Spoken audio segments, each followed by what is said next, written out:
In this video, I'm going to be talking about why you should not stay too long in a survival job or a low skill job, and you should start to think about other career path for your life. The first reason is obvious, but I think that in my experience speaking to a lot of African immigrants, more than 300 in the past 2 years, I've seen a recurring theme of people complaining about trading their time for money. And I think this is such an acute problem because typically, if people do not work, put in the hours, they can't make enough money to be able to sustain their life. For example, people that work in low skill job actually have to make do with maybe $50 per hour, right? And if you have 168 maximum hours in a month, um, at best case, say you work half of the time, you're only able to make $18,000, which is it's not going to be feasible because that's like the best case. You're not going to be able to put in 12 hours shift every single day of the month, right? And if you try that, you definitely are going to burn out and it will take a toll on your life. So basically, we want to say that if you're trading your time for money every single time to make ends meet, then you're in the wrong job and you should start to think about how can I start to be in a job that allows me to grow through the ladder, increase my earnings, and then over time that compounds and I can get to a position where my 1 hour is worth 1,500. Right? There are people that actually their 1 hour is worth as much as that. And the question is, why not African immigrant? No, it is challenging because a lot of us actually had great careers coming here. When you come here, they will start for you, and there are a lot of barriers that you have to contend with. For example, we talk about this report here that categorically states, I'm going to share this report, that states that finding finding paid work is both a key indicator and a major determinant of successful settlement, and it's crucial for your social and economic participation. That would make you settle down in a country like Australia more easily, more quickly. So finding paid job is very crucial. We can all agree. But what I've seen oftentimes is when a lot of people migrate here to Australia, um, the advice they get then is, yeah, the job you can get now, right now, for different reasons, right? Visa, um, personal branding, so many lack of awareness, or just the circle of the people they get advice from. The job you can get is basically in a particular sector, and most times are always low skill jobs. And what do? When there is financial pressure, they have to carve in. And I'm going to show another report, that shows that again, as African, this is according to ABC, as African, um, you struggle to find work when you don't have white referees. And this is not me saying this, this is a research finding according to ABC. So you can see that if you're new and you don't have a white referee, then your chances of getting a job in general is even very slim. So that is, part of the issue that we face. Another report highlights the fact that Africans, or even migrants in general, they underuse their skills, their employment skills, and that definitely leads to poor mental health. So when you're trading your time with money, you find that you're now in a situation where you're deeply unhappy because you're burned out, you're working a lot, to make ends meet. You're not really growing in that career path. Like there's no room for growth. There's no compounding growth. And that's the point. So it is typically you trading your time for money. And for you to actually increase your earning in this type of industry, you will have to work like crazy. And I don't know how much they're earning, but like if you're earning $50 per hour, maybe weekend rate, public holiday rate, it's different.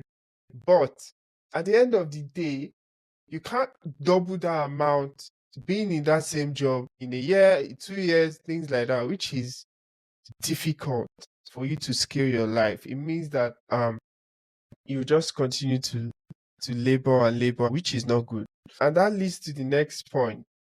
So this trading your time for money is also significant because it steals your time, your happiness, and in extreme case, your life. So there's a story where I was having a chat with somebody who was deeply unhappy about their situation. Like they got punched in the face by a client and had this massive swelling. And another person I was speaking to actually was punched in the eye and she couldn't see for 3 days, and it was so bad. And all she got was just like, sympathy and all of that, which is dangerous. And to my surprise, I've heard of serious situations where, clients have really endangered workers' life on the job, like with African immigrants or people in general working in those sectors. Sometimes it's a very risky job, and then, they have to put up with a lot of situation.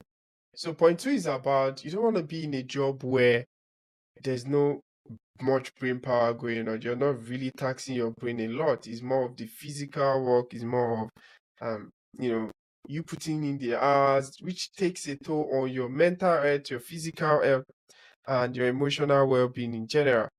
So a quick story. Another person, right, just consulting with me in my privileged position of being a career coach and mentor, helping Africans, get ahead in their career. And I've coached a lot of people who are now doing well. So naturally, I get a lot of like calls from people who want to actually grow in their career. And part of why I'm putting out the message more broadly through this podcast, is that you need to understand that some people are professionals and knowledge workers back home in Africa. Maybe they're lawyers, they're accountants, they're working in banking, they're in finance, they're in telecommunication, professional job, high skill job.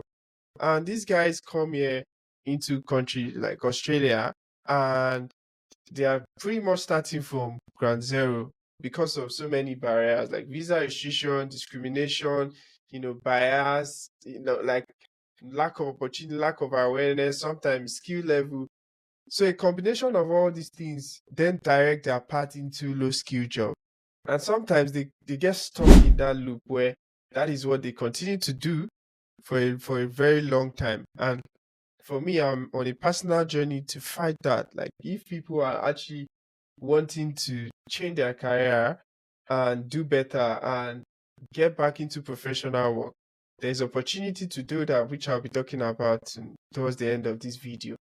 So yeah, I was talking to this gentleman who was an academia back home, a senior lecturer, and I've done a lot of things, gained a lot of experience.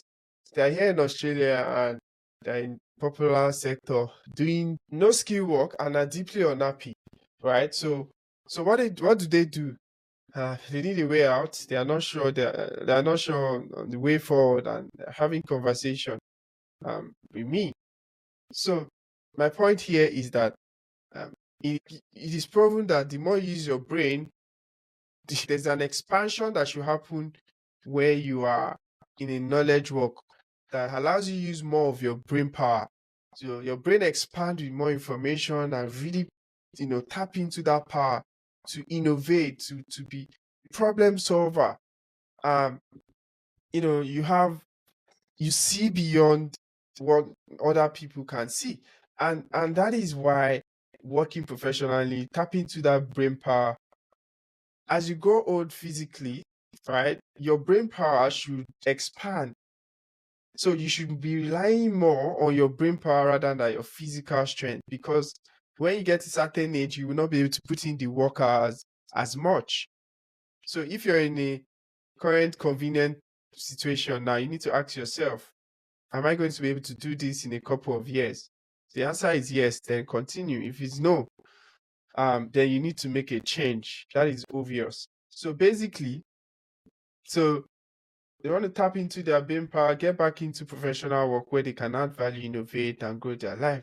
And that's why we've said that, old people have so much wisdom. And that's because as you begin to grow, you have more perspective, you're able to solve more problems, gather more data, and use that data to process information to allow you to innovate. But if you're in a career that does not allow you to innovate, then you're in a wrong career. You should be asking yourself deep question. Which takes me to the last point I'm going to talk about today: leverage. Like when you come here to Australia, you don't have so much leverage because you've traded you've migrated, and then you're starting afresh, right? So basically, maybe you're back home in Nigeria, Ghana, Kenya. You were able to rely on your connection to get jobs, which happens a lot, right? Somebody knows somebody that knows somebody, then they get opportunity for job. When you come here, it's difficult to replicate that. So you have to pretty much start from zero, right? You can make a lot of friends, but in most cases they also don't have that type of leverage, and that's why for us as Sin Skills, we're very passionate about helping people grow their career. So if you want to be back in the group, for us, we say that looking at the tech industry here in Australia, there's a lot of skill shortage. If you look at Tech Council Australia, there's a report where we want to include Tech Council Australia. The tech landscape needs 600,000 more skilled workers, and that's why you see a lot of migration happening. So a lot of professionals can tap into that opportunity and position themselves for the job of the future. And for us, we're on that mission to help people understand that they can definitely leverage their current skill and do better for themselves and their career. So we say passionately, if you're willing and passionate to learn, you can explore roles. You can explore no-code tech roles that you can already leverage your current experience and get started in no time and grow your career. But back to leverage, like your network is your what, right? Is your net worth at the end of the day. So the kind of people that you have, the kind of leverage that you have will be significantly important for you and your children in the long run. You have to also think long term beyond you. Like, what kind of people do you want to surround yourself with, right? You want to get in a career where you're going to conference, building connection with people, high valued individuals, people that shape policy as you grow your career. You can definitely grow your career here, but there's no career where you're in a low skill job. There's high competition. Um, Anybody can do the job effectively. So basically, you need to start think about, how do I build my leverage, my connection that will serve me in the long term, for something that will transcend me, so that in future Noah can get requests from somebody like, hey, my son has just finished now, my daughter has just finished. Do you have a role for them? We can have a discussion, because we build that network effect of Africans who are now established, the entrepreneurs, they are growing their life, their career, they are settled, in high skill job, innovating, building hospitals, building companies, um, like look at Indians, for example. In the US, they control a lot of the tech companies, they innovate, and that is what we want to get Africans to do. But we will not be able to do that when we are stuck in low skill jobs. So if you're somebody today listening to me and you want to get ahead, you want to explore new career path as a business analyst, Scrum Master, product owner, with our easy step, you can start in 3 months and be competent to be able to add value. Take that decision. Reach out to us today. And if you got value from this conversation, please like this video, subscribe to this channel, and turn